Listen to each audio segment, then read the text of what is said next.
எல்லாத்துக்கும் வணக்கங்க. ஒவ்வொரு வருஷமும் கார்த்திகை தீபத்துக்கு நாங்கள் இப்படி தான் எங்கள் வீட்டில் விளக்கு எல்லாமே ரெடி பண்ணுவோம். இந்த விளக்கு பித்தளையால் ஆன விளக்கு. இதை நந்தா விளக்குன்னு சொல்லுவாங்க, குபேர விளக்குன்னு சொல்லுவாங்க. பொதுவாகவே எல்லா விளக்குலையும் எண்ணெயை ஊற்றிட்டு திரி போடுன்னு சொல்லுவாங்க. ஆனால் இந்த விளக்கில் மட்டும் எல்லாமே ஆப்போசிட் தாங்க. மொதல் திரியை போட்டுட்டு தான் நம்ம பொட்டும் வைக்க முடியும், எண்ணெயும் ஊற்ற முடியும்.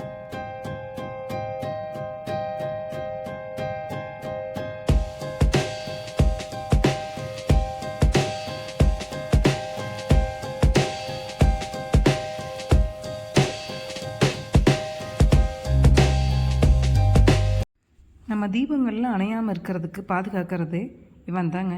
இவன் வேறு யாரும் இல்லைங்க, OHB ஷீட்டு தான். இது எல்லா ஸ்டேஷ்னரியிலையும் கிடைக்குங்க. நாங்கள் லோக்கலில் இருக்கிற ஒரு கடையில் தான் வாங்கினோம். இந்த ஷீட்டை ரெண்டாக மடிச்சுட்டு மறுபடியும் அதை ரெண்டாக மடித்து நல்லா அழுத்தம் கொடுத்தீங்க அப்படின்னா கோடு தானாகவே விழுந்துடும். நம்ம சிரமப்படவே தேவையில்லை. அதுக்கப்புறம் இந்த பேப்பரை பிரிச்சுட்டு கத்திரிக்கோளால் அந்த கோடு தெரியுது பாருங்கள், அந்த கோடு மேலேயே அப்படியே கட் பண்ணிக்கிட்டீங்க அப்படின்னா ஈஸியாக நம்ம கட் பண்ணிடலாம்.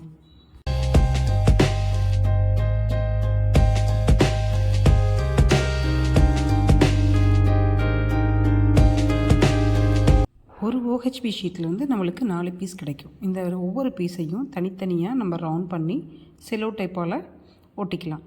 அதாவது செல்லோ டேப்பை கொஞ்சம் ஒட்டிட்டு மீதி பாதியை உள்பக்கமாக மடித்து விட்றணும். அப்போ தான் உங்களுக்கு அந்த பேப்பர் பிரிஞ்சு வராமல் இருக்கும். மறுபடியும் பாருங்கள், பேப்பரை ரோல் பண்ணுறோம். செல்லோ டேப்பை கட் பண்ணி மேல் பாதியில் கொஞ்சம் ஒட்டிட்டு உள் பாதியை மடித்து விட்றணும். மேலே கொஞ்சம் ஒட்டிட்டு மீதியை உள் பக்கமாக மடித்து விட்றணும். அவ்வளோதான், உங்களுக்கு விளக்குக்கு வைக்கிற கேப் ரெடி.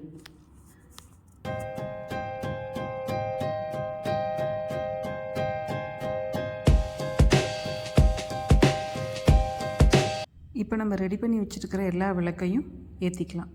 ஏற்றிட்டு நீங்கள் விருப்பப்பட்ட இடத்துல இந்த விளக்கை வைக்கும்போது ஒவ்வொரு விளக்குக்கும் ஒவ்வொரு கேப்பை நம்ம போட்டு விட்டுறணும். அப்படி போட்டு விட்டுட்டீங்க அப்படின்னா கண்டிப்பாக காற்றுக்கு விளக்கு அணையவே அணையாது. எண்ணெய் தீர்ந்து போய் அணைஞ்சால் மட்டும்தான். நைட்டு 8 மணி ஆனாலும் இந்த தீபங்கள் அணையிறதே கிடையாது. இந்த மாதிரி தாங்க நாங்கள் எப்போவுமே தீபம் ஏற்றுவோம். இதை நீங்கள் ட்ரை பண்ணி பாருங்கள். உங்களோட கருத்துக்களை கமெண்ட்ஸில் சொல்லுங்கள். தேங்க்ஸ் ஃபார் வாட்சிங்.